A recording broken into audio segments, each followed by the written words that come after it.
What's up, Lemonheads? Welcome to another episode of From the Yellow Chair. I'm Crystal, co-founder and lead strategist at Lemon Seed Marketing, your one-stop place where you can be building a great brand and driving great strategies. Today, I am talking to someone outside of my traditional industries. So I'm in love with the idea of what we're going to talk about today to get you outside of the normal speakers that we hear in the HVAC and plumbing space, but someone that still understands home service. And so I'm really excited to talk today. You're going to want to grab everything that I normally tell you. If you're on the treadmill, turn up your AirPods. If you're driving, buckle up, all the good things. But let's sip some lemonade.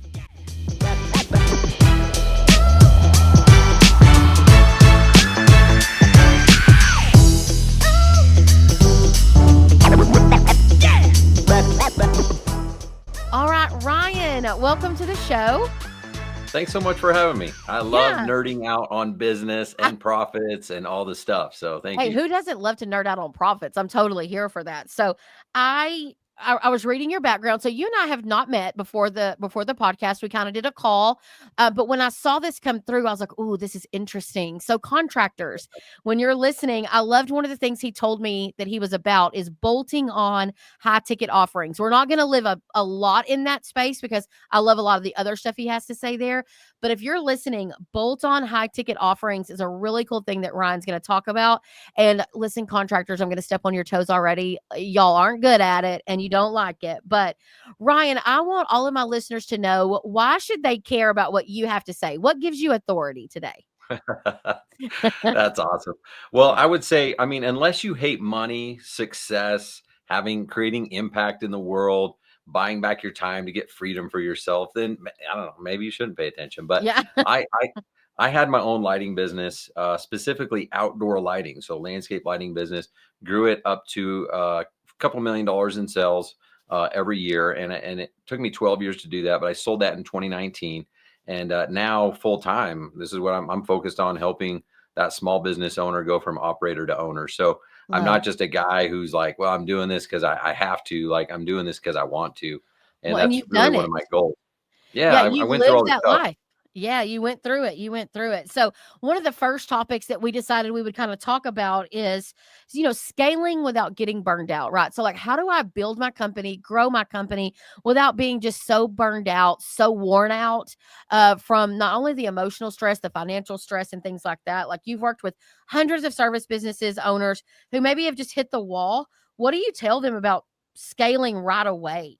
Maybe something that is just a little piece of advice for them. Yeah, well, for me, it comes down to being intentional.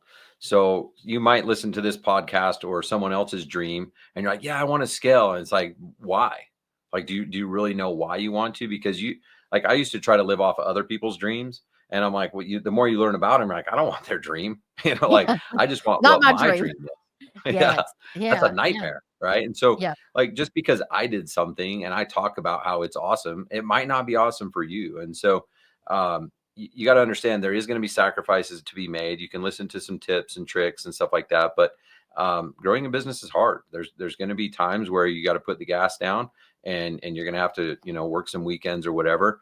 But there are some tips. There are some strategies that can help shortcut that. And so what I tell people is, like, I don't really care about revenue. Like, I'm so focused on helping people create profit in their business, because that's how it's done.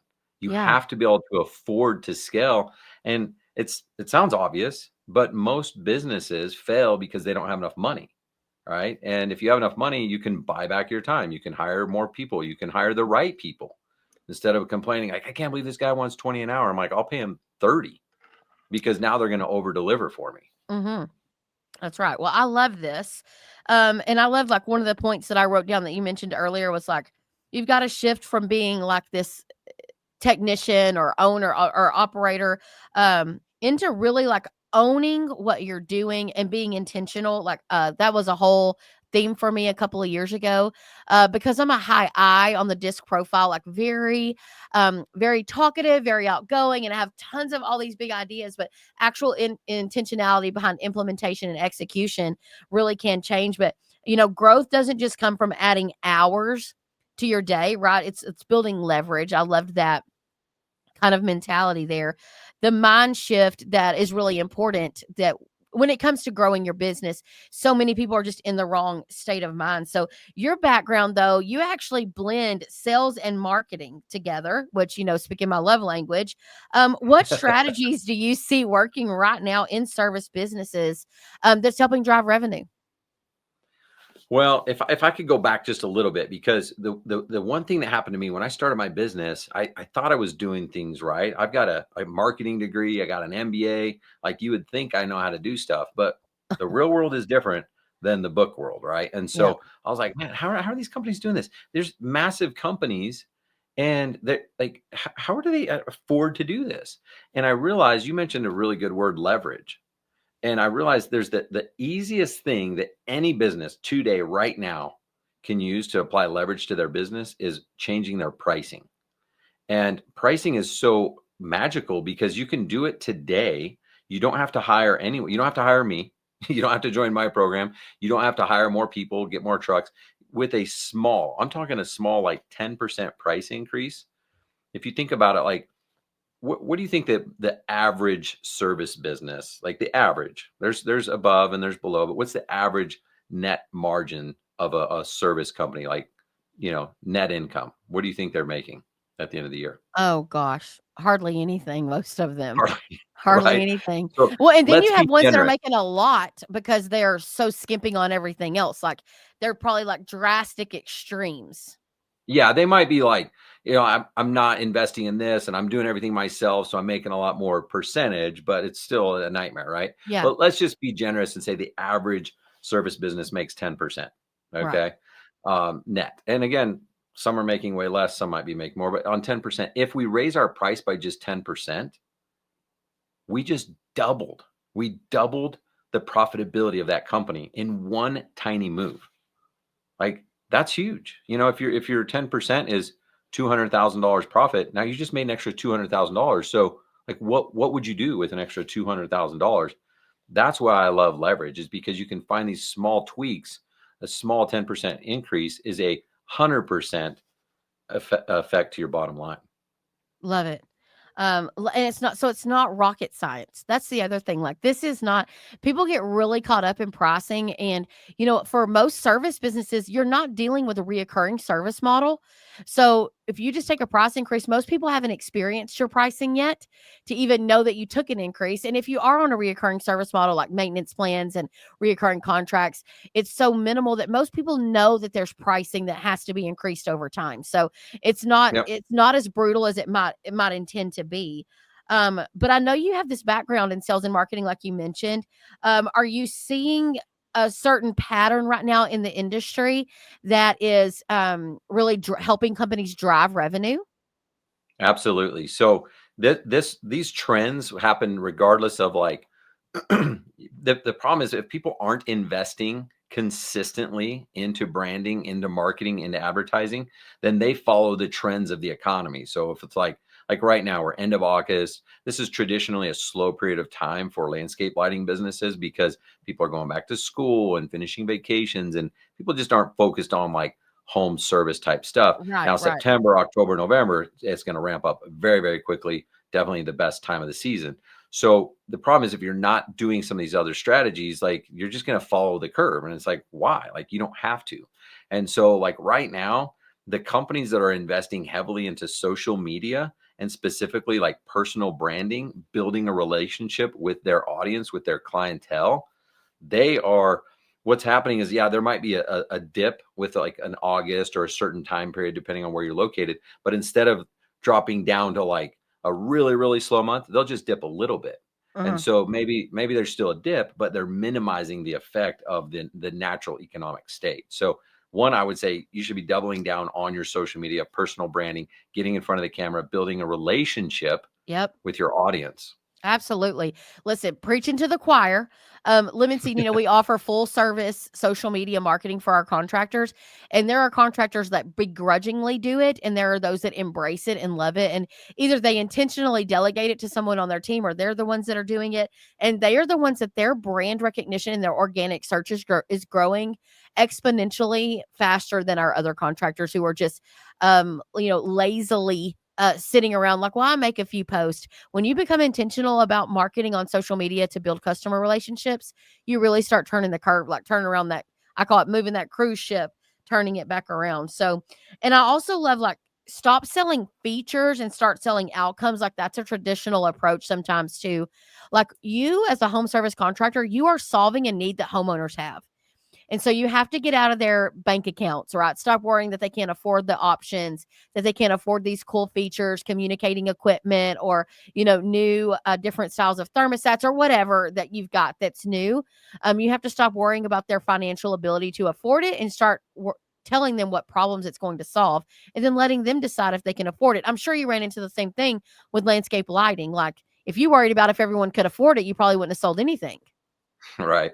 Well, the problem is like the average homeowner, they're not the expert.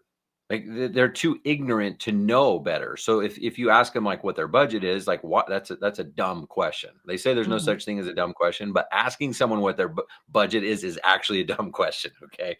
Because like as a expert, as a solution provider, as a experience creator, like your budget has nothing to do with if I'm coming to your house and I'm going to give you a lighting design, I'm going to design on possibilities. I'm going to show you what's possible because you don't know. You could say, well, I only want to spend 5,000. That's totally fine. Would it be okay as an expert if I showed you what's possible? If you let me off the leash and went crazy and I just nerded out on lighting, and it's like, well, yeah, show me what you got. I'm probably not going to spend it, but show it to me. And I show you something that's $30,000.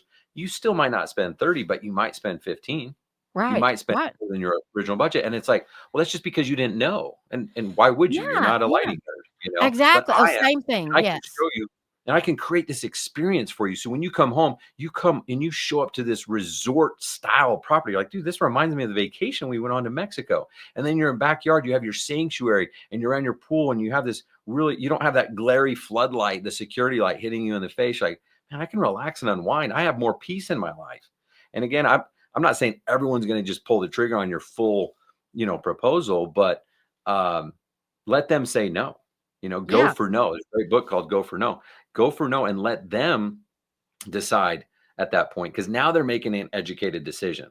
Before they were just making a decision based on a price that they made up in their head, where Yeah. now you're the expert and you've differentiated yourself because everyone else just asked them what their budget was and gave them that. And now you're selling commodity instead of selling an experience. Yeah. I love it. Uh, when we start focusing on, and this is why it's hard for contractors, a lot of you are like just good HVAC technicians. You're good plumbers. You're good landscapers. You're good pest control people. Like, exactly what pesticide to use, exactly what roof shingle to use. But you have to have the mind shift of now you own a company that provides a service. Who freaking cares what service it is when you switch your mind to go, I need to be providing solutions. It changes you from being the technician to being the owner. So I'm obsessed with that. I love build on possibilities. I wrote that down. Like I do sales for Lemon Seed. And a lot of times I tend to find myself, like I will dial back on what I'm offering based off what I think they can afford. And really at the end of the day, if I built them what I really knew they needed and let them decide that they weren't going to dive in, then that would be much more applicable to their, like that would be much more applicable to what we're saying here, that I need to get out of their business.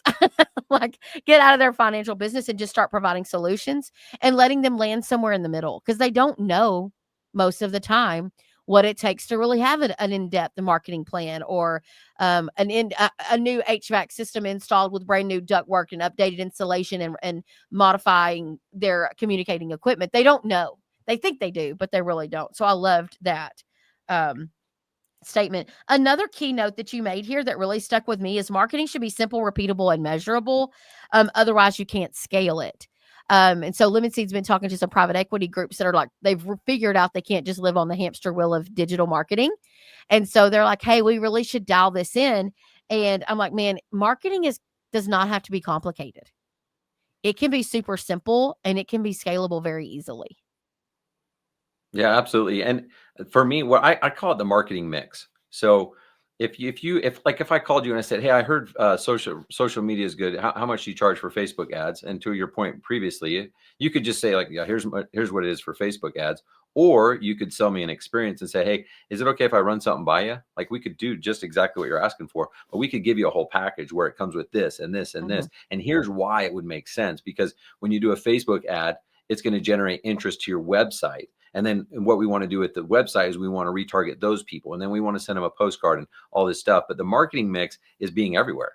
It's really Yep. just being like all over the place. So that, let's say you put out yard signs. And if the only thing you did was put out yard signs, I mean, that's fine. It works. We've done that. We've seen success. But then all of a sudden, that just plants a little seed in their mind, right? And then eventually they're going to be like, they're going to go online. And if your branding's good enough, they're going to search for a company, maybe yours. If your branding was good enough, they might just do a direct search. But if not, now all of a sudden they're going to see you online. And then all of a sudden, after they see you online, you send them a retargeting Facebook ad because they were on your website. And so, and then you have a wrapped truck when you show up in the neighborhood. So it's really all of the things. Digital marketing is awesome. It allows us to use leverage, but it only works really, really good when you're doing all the things. And Absolutely. that's where it's hard for a smaller business, because they're like, well, I don't have the money, right? So that's fine. Like start small. You might have to be the guerrilla marketing guy. You might have to knock doors. You might have Social to do door media. hangers, all that stuff, right? So, Yeah. but that's the key, is like, some people tell me, oh, I tried Facebook ads, they don't work. I tried direct mail, I tried Google ads, they don't work. And on their own, they don't work as well. Right. It's when you do them all together, that's when you start to gain momentum. That's right. And I call it a cake approach. Like when you ask me for a slice of cake, I don't go, here's the egg. I have to actually take the egg and the flour and the butter and the flavoring, mix it all together, bake it correctly, let it cool, set it in front of you, slice it and serve it on a plate. So all of Yeah. those advertising tactics are literally ingredients to a perfectly baked cake. So you keep serving ingredients and wondering why the cake doesn't taste the same. Well, you're trying to make me eat an egg, a raw I egg love that's it. nothing's been done to. So I 100%. So, and we've talked a little bit about the mindset shift, like operator to owner. And one of the things that really, another thing that really stood out for me was in one of your key points that I really liked is like the goal is freedom, financial freedom, freedom with time, but you can't get there if you're still chained to your truck or to your company as a whole. Like, if you are such an important part of the everyday operations, you should be working to get yourself out of that, right? That's what I've always tried to do. Well, it's kind of ironic, because if you think, I learned this, actually, I learned the hard way, and I read it in the book E-Myth. Great Mm, book. It is like the E-Myth is the entrepreneurial myth, that entrepreneurs don't start businesses. It's usually technicians. Like, we're like mhm. passionate about something, good at something. Like, I'm sick of working for that guy. I'm Yeah. not going to be treated like that. I'll start my own business. And so you start this business, and you're like, yeah, I'm going to finally get freedom. I'm going to control my schedule. And then the irony hits in where you're like, whoa, I like bought I'm myself an trapped. 80-hour job. Yeah, like, I'm so stuck in this business. If I leave, like, the whole thing falls apart. Um, Like, I thought I got freedom, and now I got, I'm trapped in this business. So it really, you can't teach that to someone. Like, they almost have to experience it, right? And so that yeah. once they get to that spot, then all of a sudden it's like, all right, I hit rock bottom. What do I do? And that's when you got to get intentional. That's when it's like, okay, how do I build this to be, so I'm not an owner, or I'm not an operator, I'm an owner, right? And that's the biggest challenge, I think, for small businesses. Is it's hard because you get stuck on the hamster wheel, you get stuck working in the trenches, and you hear people like us talk about working on your business, like, oh, that sounds all cool, but like, I don't have time. Yeah. Like, I How don't the have heck do time I to do work. that? Yeah. Absolutely. And one of the things that, and I love, like, you got to work on your business, not in your business.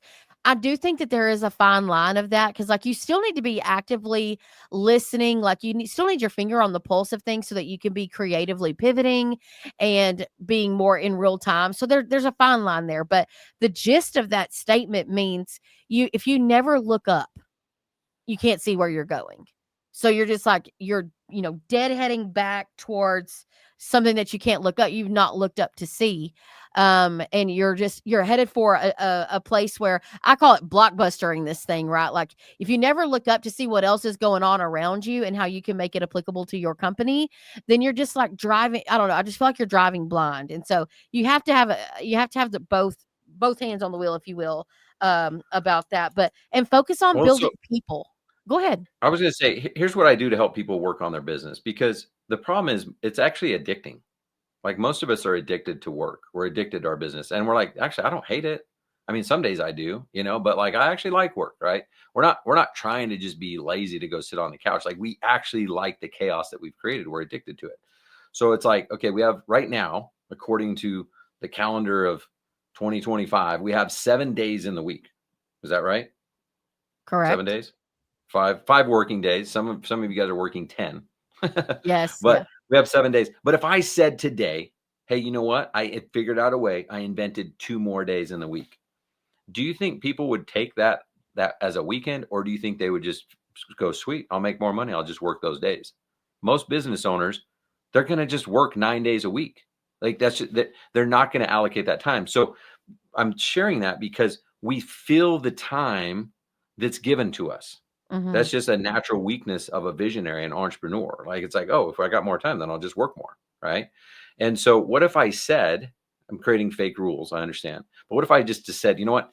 We only have four days a week, starting right now. Like you only have 4 days a week to get the same amount of work that you're doing now in 5, 6, or 7. You have to get it done in 4. You have to make the same amount of money. If I gave you those rules, I guarantee that everyone could figure it out. They're smart enough. They know how to do this, but they're feeling the time given to them. So I'm just asking you to collapse the time, get everything done in those 4 days. What would have to be true for you to do that? And ask that question, what has to be true? You can do that.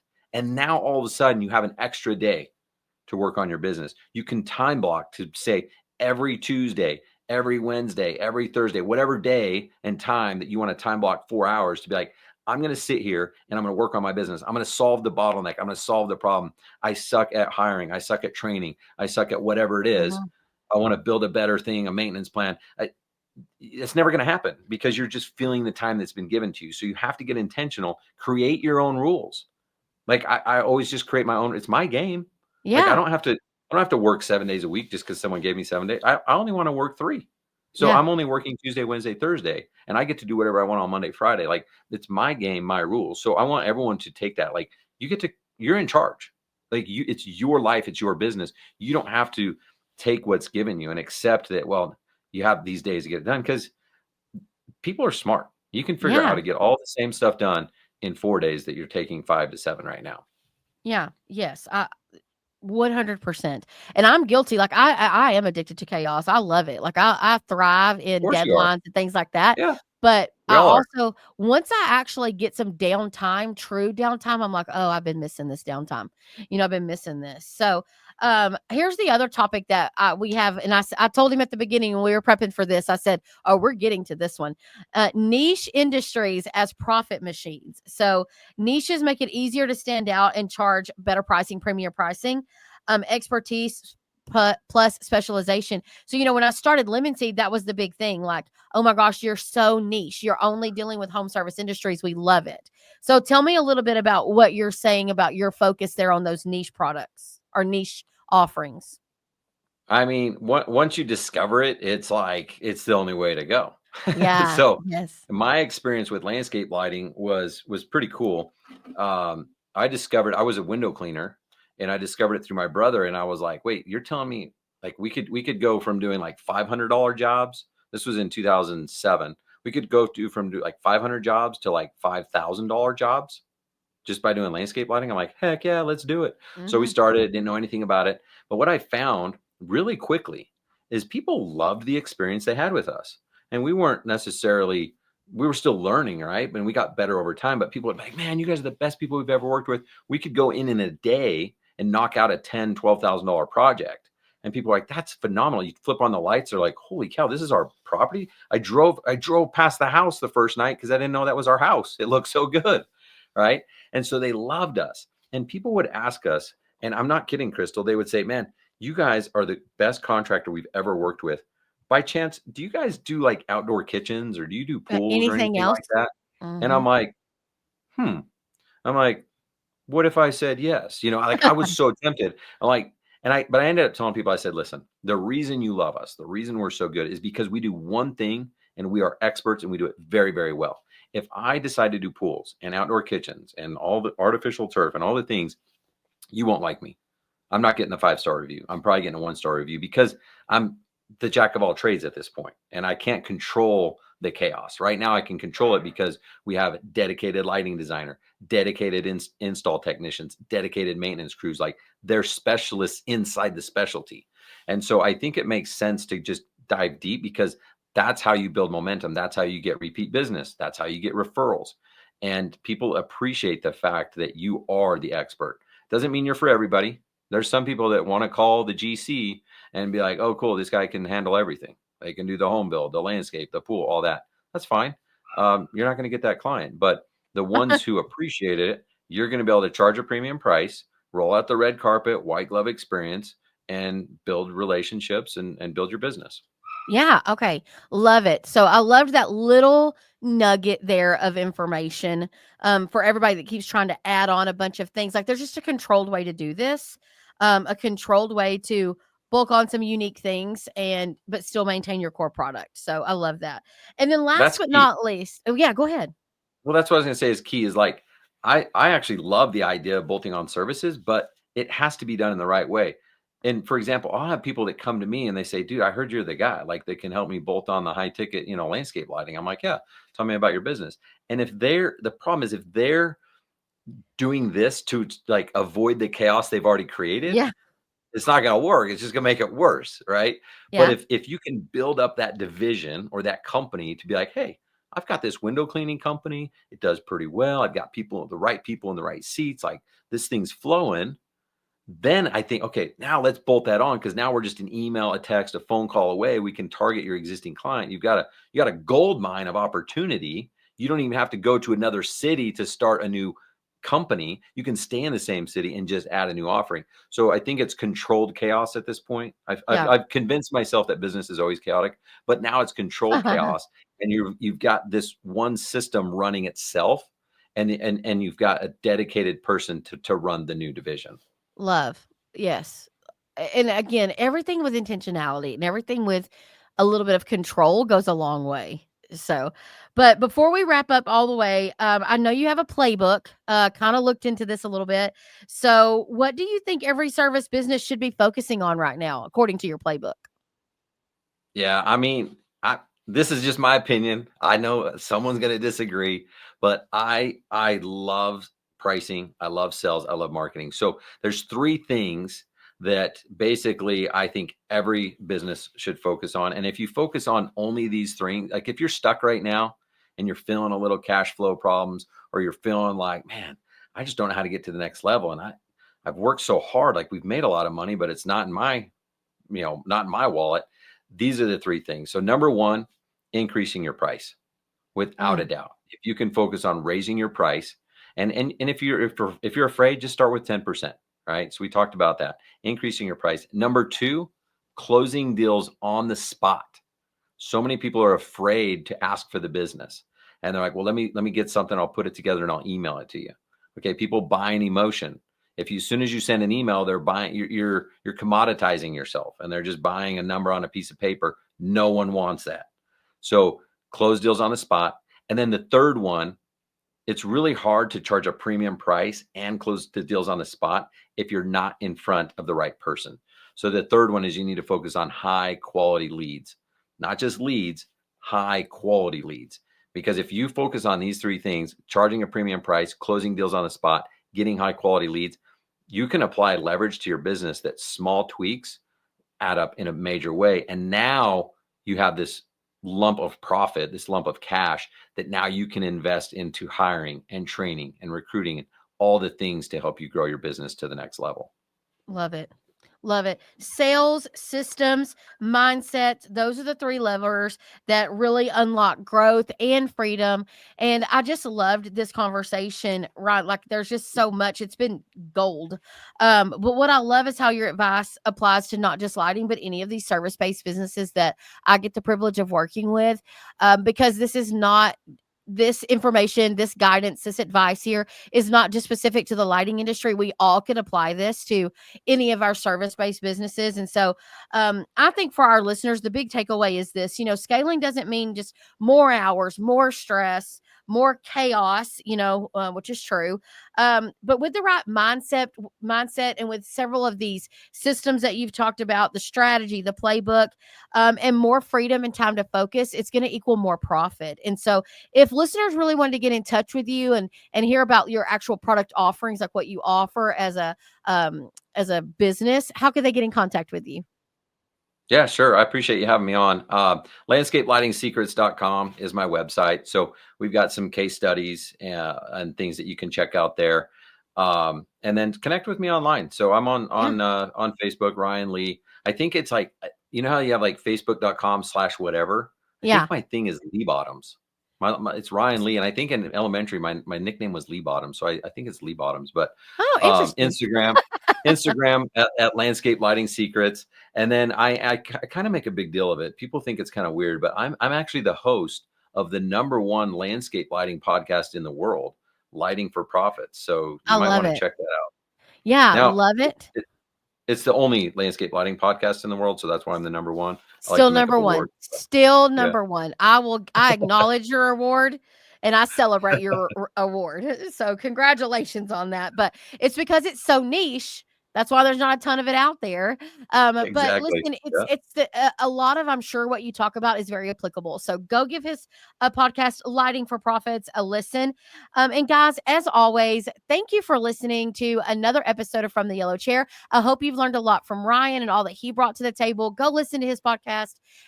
Check him out, see what all he can do to help you grow. And in the meantime, guys, let's learn to scale, get outside of the chaos, and live our best life. So have a good day. Thanks for listening. We'll catch you next time.